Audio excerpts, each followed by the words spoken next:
Días, 8 de la mañana, después de volver a la realidad de las caídas. Ayer el SP500, su mayor caída desde el inicio de 2020, desde el inicio de la pandemia. Hoy Europa con unos futuros que están ya en negativo en el entorno del 0,8%, pero hay luz al final del túnel. Todo parece indicar que los futuros americanos nos van a dar tregua a partir de las 3:30 de la tarde, horario de España, con un movimiento de recuperación del mercado todavía muy leve, 0,07, 0,001. Vamos a ver de qué manera puede ir comportando un SP500 que nos muestra en velas semanales lo que está sucediendo en el entorno del SP500 desde el inicio del año, sobre todo con movimientos que hemos visto, con velas diarias, es esto, con movimientos diarios en el que hemos visto esta pequeña recuperación.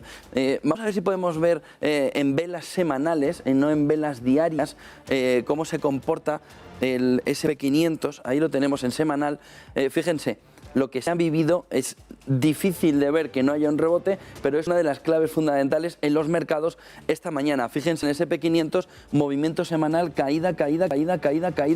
Llevamos ya 6 semanas consecutivas en el que el SP500 muestra ese perfil negativo después de haber conseguido un poco de recuperación. Son velas semanales, pero nos marcan muy bien ese ejército de soldados negros, soldados rojos, marcándonos un proceso, un movimiento de caída en el mercado americano. Difícil de ver de hace mucho tiempo, todo parece indicar, dicen los analistas, fíjense cómo la vela incluso bastante más abajo, están marcando un movimiento que pueda iniciar pronto la recuperación. Vamos a ver si en la jornada de hoy parecía que habíamos tenido un poco de alivio en los últimos días, pero ¿qué es lo que ha pasado? Pues lo que ha pasado es el golpe de realidad que todo el mundo tiene encima de la mesa. Bueno, aparte de que hay quien ha dicho, bueno, pues con toda esta fotografía que tiene el mercado, igual es el momento de recuperar un poquito, sube el mercado y sale. Es decir, esas manos nerviosas o esas manos fuertes que dice también José Luis Cava. En el mercado, 8:02 de la mañana, hoy se va a mirar mucho a China. Ayer Goldman Sachs decía que el crecimiento de la economía china era menor de lo que se esperaba y todavía más la caída de lo que se esperaba. Decía que en el segundo trimestre del año el crecimiento sería del 1,5% frente al 4% esperado. Decía también Goldman Sachs que ojo, porque en la fotografía del año el gobierno chino cree que su economía va a crecer un 5,5%, pero que la realidad es que la economía china estaría en el entorno del 4%. Anoche también más análisis sobre la economía china ponían el crecimiento del gigante asiático en el 4%, 1,5 puntos de pérdida que puede empeorar, porque lo que está diciendo China es que al menos hasta inicios de junio no volverán a oficina, no volverán al trabajo más presencial, aquellas zonas que tengan 0 de COVID en semanas, con lo que la cadena de suministros también empieza a ralentizarse. Ya vieron como ayer el presidente Biden, esta noche, de apenas 8 horas, decía que tenía que impulsar un nuevo procedimiento para tener más cantidad de leche de fórmula para bebés, para niños, para bebés en Estados Unidos, y que por tanto inicia un proceso no solo de importación sino de creación interna para intentar solventar la cadena de suministro. Y en el entorno de China están todos los problemas. En el entorno de lo que está sucediendo con esos lockdowns en China empieza todo el problema económico general. Problemas de crecimiento, piensen que China representa el 25% del crecimiento mundial, y a partir del crecimiento global, si le sumas la inflación, si le sumas los problemas de la guerra de Ucrania, si le sumas los problemas de la guerra alimenticia, ojo, porque Guterres también dijo ayer, la ONU, que están más cerca de llegar a un acuerdo. Fertilizantes por el lado de Rusia y Bielorrusia, quitarle las sanciones, recuerden que se lo decíamos hace una semana, para dejar salir trigo hacia Occidente. Al menos de los 25 millones de toneladas de trigo que ahora mismo hay estancadas, paradas en Ucrania, que puedan salir entre 6 y 12 millones de toneladas de trigo al mundo, para intentar ralentizar o rebajar precios y para intentar descargar un poco la cadena de suministro. Ojo con este gráfico semanal del SP500 que nos marca cómo la tendencia bajista, vamos a ver hasta dónde puede llegar. 5 claves en la mañana, pero ya aunque China marca inexorablemente la jornada, caídas en los mercados. Powell también le está poniendo la otra parte de tensión al mercado, no parará hasta frenar la inflación, no pain, no gain, hará lo que sea para que la inflación se mantenga en ese 2%, y este es el problema, da igual el daño que pueda hacer.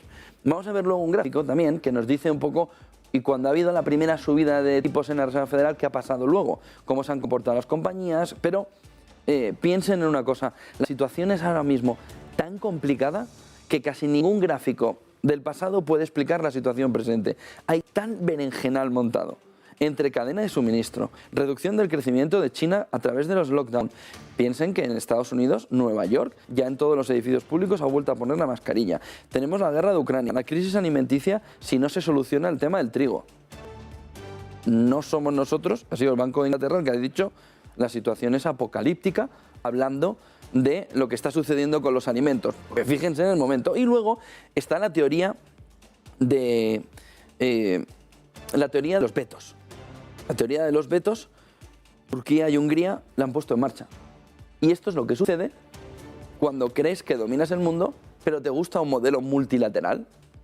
Dominas el mundo porque eres la potencia más fuerte, pero abres a distintas organizaciones internacionales un modelo democrático en el que todo el mundo puede vetar. Lo tiene la Unión Europea, pero ya no mola. Ya está Ursula von der Leyen, ya está Josep Borrell pidiendo que ese modelo de vetos no debería ser para determinadas decisiones. ¿En qué quedamos? ¿Nos gusta el multilateralismo o nos gusta una posición un pelín más fuerte, por no poner otro nombre, en el que pueda decir, oye, que esto al final, si en caso de que nos bloqueemos todos, se hace esto y se acabó? ¿Qué nos gusta? ¿Una opción o la otra? Si nos gusta el multilateralismo, ahí está, la teoría del veto, que está aplicando ya Turquía en la OTAN, cuando todo el mundo esperaba que Finlandia y Suecia pudieran entrar. Ahí Turquía dice, bueno, es que desde Suecia sobre todo se apoya a organizaciones terroristas de mi país, no les quiero dentro de la OTAN. Y el lío lo tenemos montado. Aún así, Turquía bloquea a Finlandia y Suecia. Estados Unidos ayer salió a hacer un apoyo importante a que Finlandia y Suecia tienen que entrar. Y la OTAN dio un paso importante también. Stoltenberg dijo ayer que en el caso de un ataque a territorio finlandés o sueco en el proceso de entrada, no siendo miembros de la OTAN, sino en el proceso de ahora, se entendería como un ataque a toda la OTAN. A lo que Turquía también reaccionó diciendo que no son miembros de la OTAN. Por lo que calmen un poco aguas en ese entorno. La teoría del veto nos está enseñando que tanto Hungría en la Unión Europea, y ayer vieron el Repower EU que les fuimos contando desde primera hora de la mañana que iba a poner encima de la mesa a la Unión Europea, es la única solución.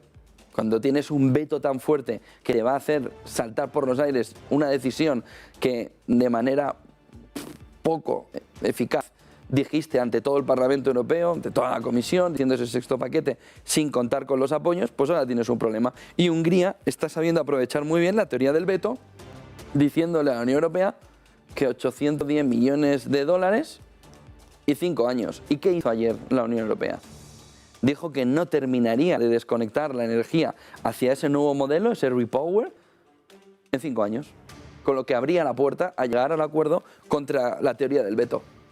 ¿Quiere 5 años? Pues no te lo voy a decir directamente, que te doy los 5 años, porque no me gusta tampoco, Europa, Víctor Orbán, darte la razón, pero voy a decir que el Repower es 5 años. Ayer ya le dio la razón a Víctor Orbán, Europa, porque en el fondo ya cedió ante lo que Víctor Orbán le está diciendo. Me da 5 años o no tienes sexto paquete de sanciones que incluyan el petróleo. Y luego Víctor Orbán pide 800 millones de dólares y la Unión Europea puso ayer encima de la mesa más de 200.000 millones, con lo que ya está hecho. La teoría del veto de Hungría, al menos, ya ha surgido efecto y va a tener lo que quería, el dinero y el tiempo. Y la Unión Europea no ha querido decirle a Víctor Orbán, aquí lo tienes, ha preferido decir, vamos a sacar un plan, que es un buen momento para preguntarle tanto al gobierno español como a los gobiernos europeos si el Repower EU que están poniendo encima de la mesa significa que los fondos europeos que dijeron en los tiempos del coronavirus y que no ha visto a nadie, salvo 4 administraciones públicas y 20.000 millones de euros frente a los 140.000 millones que iban a llegar, si eso ya es harina de otro costal y se ha acabado la historia y no va a haber fondos europeos. Porque si no va a haber fondos europeos, tenemos un problema, pero si va a haber fondos europeos y se malgastan, ojo con la inflación. Por lo que el problema en Europa, que podía alguien pensar que estaba en la teoría del veto, ya está resuelto. Ahora el problema es la propia Europa en la toma de decisiones. Ya tienen un modelo, que es el Repower. ¿Eso significa que no hay fondos europeos para la reconstrucción? Es una pregunta que Europa España en concreto debe contestar. Hay muchísimos empresarios que lo más que han visto es la promesa del kit digital, que no solventa ni una milésima parte del enorme problema de empresas zombies y el enorme problema de viabilidad que tienen muchas empresas ahora mismo en España con una moratoria concursal que lo único que está haciendo es ponerle una capa a los problemas. Y hasta que no levantemos la capa no vamos a ver los problemas. Por lo que quitar los fondos europeos en estos momentos, si al final no vienen, va a suponer un problema. Ojo, porque poner los fondos europeos puede suponer también un problema de inflación. ¿Por qué? Pues porque al final el problema de inflación en el que estamos, que lo van a pagar los ciudadanos, que ya lo están pagando los ciudadanos, viene provocado por una mala política monetaria. En primer lugar, en Estados Unidos por Joe Biden, cuando metió 1,9 billones a la economía en un momento en el que era como ir con un helicóptero tirando dinero por Nueva York y por todo Estados Unidos, y donde la Unión Europea, donde el Banco Central Europeo, no ha sabido ver que tenía que retirar los estímulos antes. Y ahora hay un problema de oferta que se quiere resolver como si fuera un problema de demanda. Y vas a estrujar la demanda todo lo que puedas cuando en el fondo el problema lo tienes en la oferta. Lo tienes en un precio de la energía, en un precio de los alimentos que está totalmente desbocado. Y en unos estímulos monetarios que sin duda han puesto demasiado dinero, masa monetaria, M3, en el mercado. ¿Y quién lo va a pagar? El de siempre, el que está aquí. El ciudadano, que es el que paga todos los despropósitos de las autoridades públicas cuando no saben hacer su trabajo o hacen una política monetaria equivocada. Jerome Powell solo dijo que había un problema de inflación cuando le renovaron en el cargo. Y Christine Lagarde ha dicho que hay un problema con la inflación cuando ha visto que la inflación estaba prácticamente en el 10% en la mayoría de los países que tenían la inflación pegada a la energía rusa y en España. Vamos a ver toda esta fotografía. Porque como ven, no es tontería lo del SP500, no es tontería las caídas que estamos viendo. Lo que están viendo los inversores es que de fondo hay mala mar. Hay un problema muy fuerte para poder navegar en este escenario en el medio y largo plazo con los ahorros. Y además los bonos, sobre todo los americanos, arriba. El otro tema importante viene aquí. Ahora mismo lo que más se habla en la banca patrimonial norteamericana y europea, Suiza sobre todo, es si va a haber una conjura. Pongan conjura, entre comillas, aunque aquí no lo esté, de las potencias mundiales para depreciar el dólar. El problema del dólar, tal y como está configurado ahora mismo en los pares, contra el yen, contra el euro, menos contra el rublo y contra el real brasileño, contra todo lo demás, es un problema enorme de importación de inflación. A partir de ese momento, lo que tiene es la economía norteamericana, una situación que en el fondo tampoco la busca demasiado, pero tiene un problema para el resto de economías. ¿Qué pueden hacer? Conjurarse para depreciar el dólar. ¿Y cómo se pueden conjurar para depreciarse el dólar? Dejando de comprar también esa deuda norteamericana que haga que vaya papel hacia allí. Ya se está empezando a ver, sobre todo en China y en Japón. Lo vamos a ver enseguida en un gráfico. Pero ¿qué es lo que sucedió también ayer por la noche? Un informe que publicaba Financial Times. La cantidad de dinero que está saliendo desde el inicio del año en bonos chinos, en bonos de la economía china, es ingente. ¿Cuánto? 35.000 millones de dólares. Solo en el mes de abril, 16.000 millones de dólares buscando salir de la economía china, ahora por los lockdowns en el inicio del año, por la desconfianza sobre la economía china. ¿A ustedes no les suena raro que en un entorno en el que todo el mundo sube tipos de interés, la economía china los baje? ¿Por qué? Y eso llegó antes del coronavirus allí, en Shanghái. Y eso llegó antes de los lockdown ahora. ¿Por qué bajaba la economía china? ¿Y por qué salían 35.000 millones de dólares hasta abril? 16.000, solo en el mes de abril, pero otros 15.000, otros 14.000 millones que salieron en los primeros meses. ¿Por qué? ¿Qué estaba el inversor viendo en la economía china para llevarse el dinero en un momento en el que todo el mundo sube tipos, menos China, que lo baja? Que es la fábrica del mundo, que tiene los precios de producción industrial disparados, pero no su inflación. Extraño. Rusia. Capítulo aparte.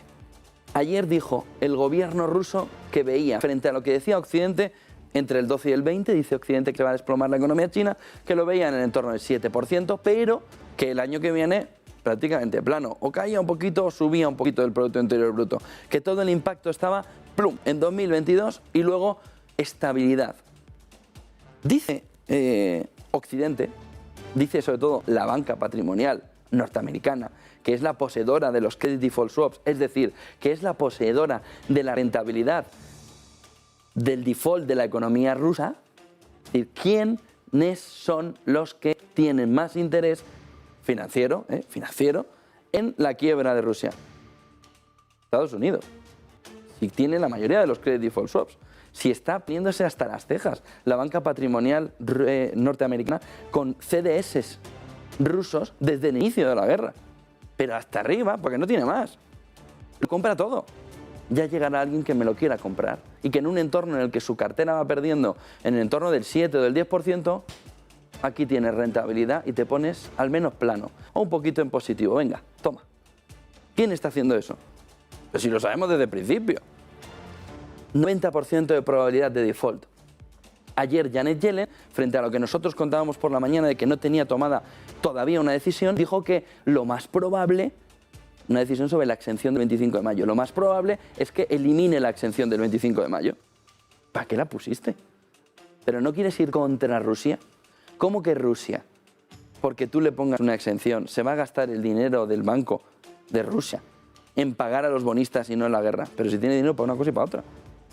Ni aun congelándole los activos, Rusia está trayendo 40.000 millones de dólares solo en los primeros meses, solo en energía, a Europa. De tal manera que esa exención del 25 de mayo, ¿a quién se le ocurrió? ¿Quién es el Lumbreras que puso esa exención si querías presionar a Rusia? Si todo era de cara a la galería, la exención estaba fenomenal.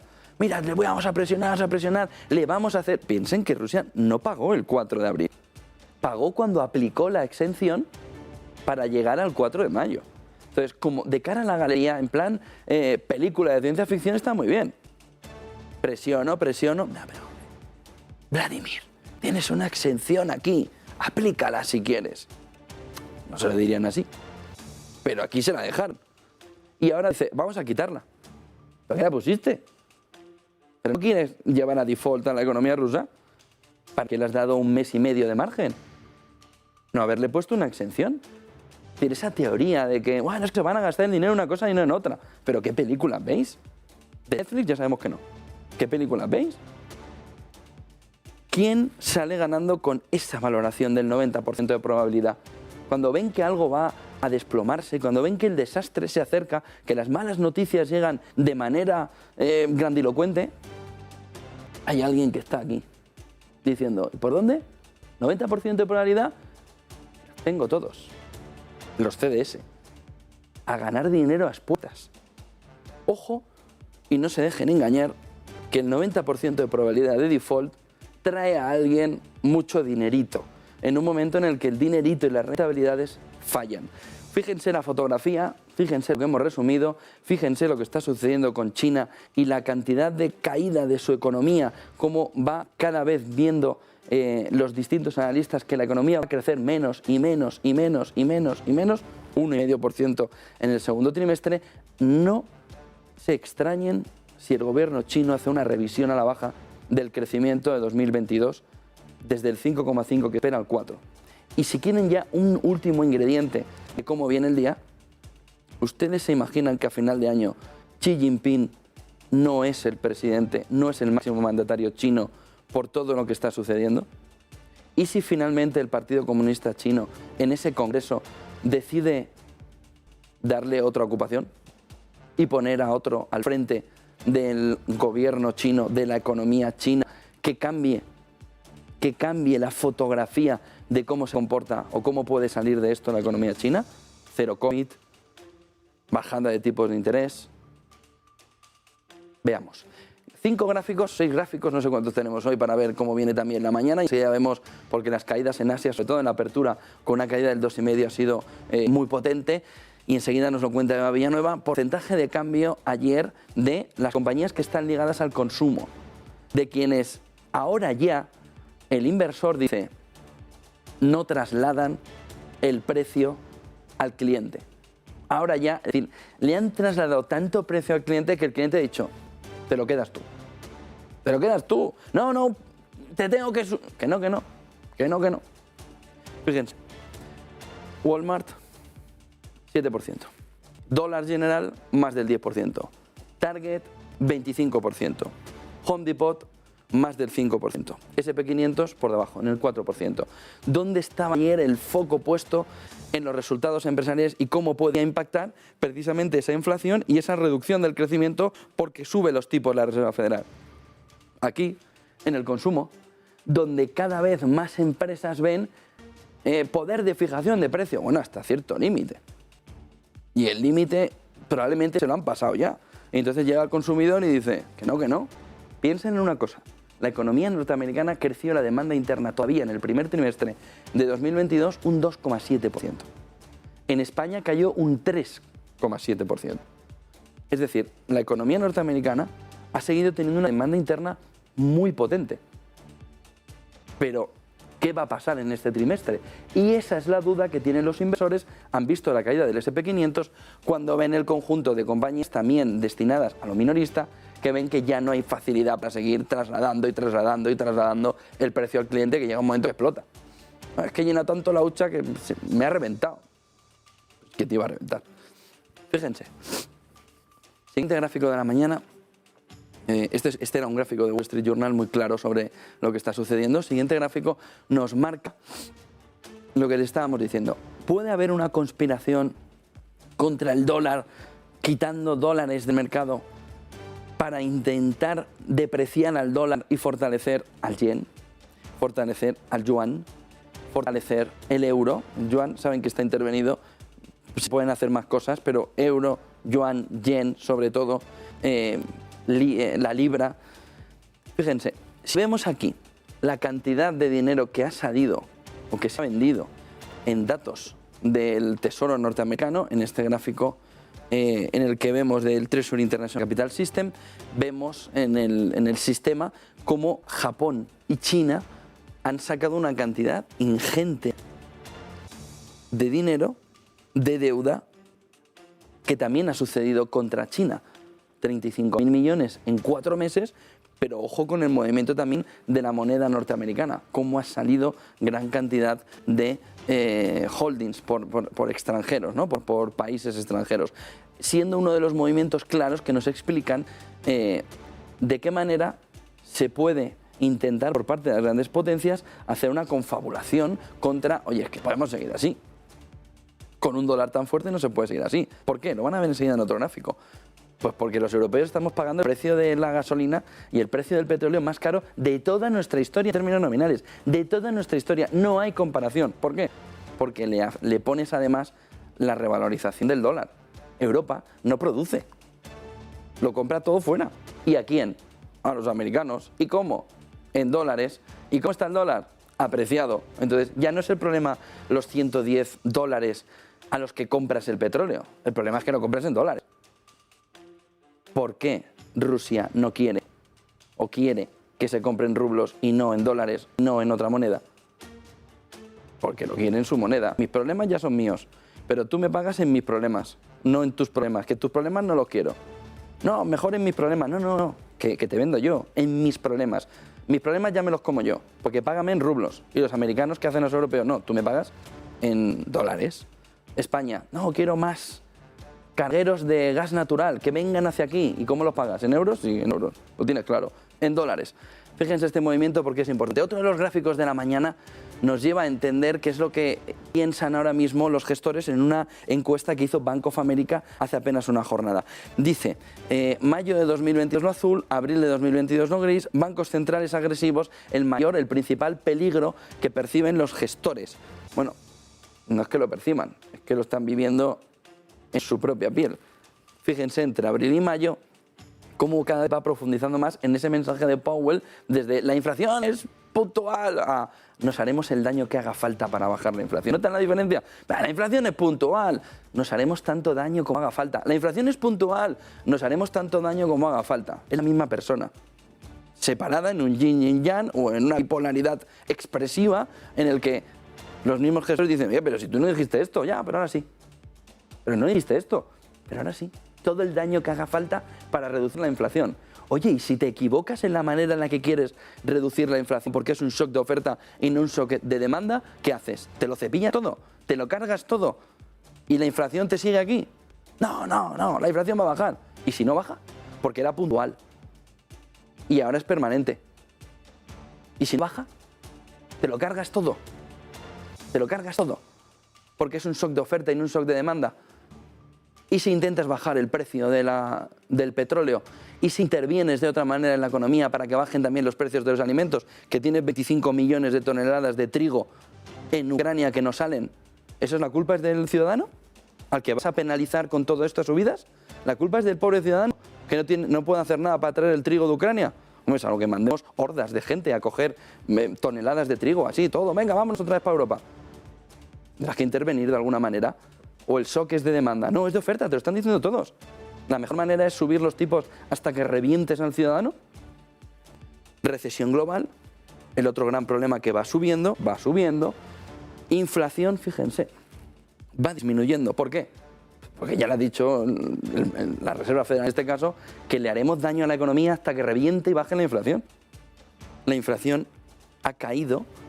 La percepción en los principales peligros que ven los gestores para Bank of America ha caído. Y fíjense el conflicto de Rusia y Ucrania. Ha caído. Ha caído. ¿Y esto? ¿De lo que no se habla? ¿El evento sistémico de crédito? ¿Que haya un problema por la gran cantidad de deuda que hay en el mundo? ¿Esto? ¿Que nos ha aparecido de repente por aquí? ¿Y el coronavirus no se ha ido ya? Pues en la percepción de los gestores, no. China, lockdown, guerra de divisas en Asia, no en Occidente, en Asia. Evento sistémico de crédito. ¿Han oído algo hablar de esto en las últimas semanas? ¿Y en los últimos meses? Ojo con la deuda, ¿eh? Con lo que dicen los gestores empieza a ser un problema. Y ojo con la visibilidad, tanto del conflicto de Rusia y Ucrania para los gestores, como de la inflación, que cae la percepción de que eso es el principal problema. Y aquí están. Los del bazooka del dinero, que han puesto dinero hasta decir basta, que ahora no saben cómo llevárselo. Van a intentar coger una aspiradora gigante y sacar toda la M3 del mercado. Siguiente gráfico. Bank of America nos dice también, ¿pero qué quieren los gestores en sus empresas? Incremento de retribución, más inversión en CAPEX, mejorar el balance. Pues incremento en la retribución está en el bottom, ¿lo ven ahí? Va ganando cada vez mejorar el balance de la compañía, es decir, quieren tesorería. Empresas quieren tesorería, por lo que pueda venir. Más inversión en CAPEX, reduciendo estrepitosamente frente al balance. Menos CAPEX, pero más balance de la compañía. Menos CAPEX, más balance. Y en la parte bottom, ese incremento de la retribución, que se pueden poner como quieran los gestores de las compañías. Si hay algo que va a pasar, seguro es una subida de sueldos de manera agresiva. ¿Por qué? Porque, ¿pero qué vas a hacer con los trabajadores? ¿Le dejas otra vez igual? ¿No va a subir el sueldo? Tienen los sindicatos, tiene todo el diálogo social, el mejor escenario para pedir. ¿Cómo no va a subir? Lo dicen que es, ¿qué quieren los gestores en sus empresas? Que no son los sueldos. Ya, pues lo tienes claro. Que no van a subir los sueldos. Lo tienes claro. Ahí está, en el bottom. Pero más tesorería. ¿Y cómo consiguen más tesorería? No subiendo sueldos. Pero es que no te van a dejar no subir sueldos. No puedes no subir sueldos. La presión va a ser enorme. En Europa, entre el 3,5% y el 4%. Vamos al siguiente gráfico. Fíjense en esta encuesta de Bank of America, ya para terminar esa encuesta, expectativas de crecimiento económico. Miren. Ni en tiempos del coronavirus, que enseguida se recuperó, se vio una fotografía así. Expectativa de crecimiento. Al suelo. ¿Por qué? ¿Pero qué crecimiento va a haber? ¿Pero qué crecimiento va a haber? Francia, en el primer trimestre, 0, como los malos estudiantes. España, 0,2. Alemania, 0,3. Menos 0,2 en muchos países de la Unión. No hay crecimiento. ¿Cómo va a haberlo? No, pero tienes crecimiento interanual porque vienes de lo que vienes. Y por poco que hagas, es un camión que va a tal velocidad que no va a pararse de inmediato. Va a pararse más allá. Y es lo que le está pasando a las economías europeas. No, pero nos va bien, crecemos más. Bueno, por el año pasado, pero no será por este. Que no crece ni el aire. Siguiente gráfico. Fíjense. ¿Qué es lo que está pasando entre el dólar y el precio del petróleo? Que Europa está pagando en euros un 86% más de precio del petróleo, el más alto de toda su historia. Si vemos la variación diaria en dólares, la variación es del 59%. En euros es del 86%. El crecimiento en euros del precio del petróleo está disparado comparado con el crecimiento en dólares. ¿Por qué? Pues porque todo el petróleo que compra Europa se lo está comprando en dólares. De tal manera que Europa está pagando el precio más caro de toda su historia nominalmente. Y ese es el problema principal que tiene Europa. ¿Qué tiene que hacer? Pues, ya que somos tan amigos de los americanos, un buen precio. Llegar a un acuerdo a más largo plazo que permita contener algo el precio. Que negocie Europa, como está haciendo India con Rusia. Yo creo que puede ser una buena ayuda a los países europeos para dedicar el dinero a la reconstrucción, que ayude a Estados Unidos, que arrime el hombro a Estados Unidos un poco en el contexto internacional, viendo la fotografía de cómo en euros la subida es del 86%, en dólares del 59%. Fíjense en el siguiente gráfico, que vamos ahora ya muy largos para ver la fotografía del mes, la fotografía del día. ¿Qué sucede después de la primera subida de tipos de interés de la FED? Pues a 3 meses el 50% de las empresas están en positivo. A 6 meses 75% está en positivo. A 12 meses el 100% está en positivo. Ahora, dependiendo del año. Pero la media a 3 meses es el 2,7. A 6 meses el 7,5. Y a 12 meses el 10,8. Vamos a ver el siguiente gráfico. Esta declaración de Art Cashing llegó anoche sobre las 11:30 de la noche en España. UBS Financial Services dice: la renta variable corre ahora el riesgo de una caída todavía mayor. Con todo lo que hemos visto, con toda la ensalada que hemos visto que tenemos encima de la mesa económica, Art Cashing, UBS Financial Services, la renta variable corre ahora el riesgo de una caída todavía mayor. Eva Villanueva, buenos días. Buenos días, José Antonio. ¿Y cómo vienen los mercados asiáticos con esa fotografía de que todavía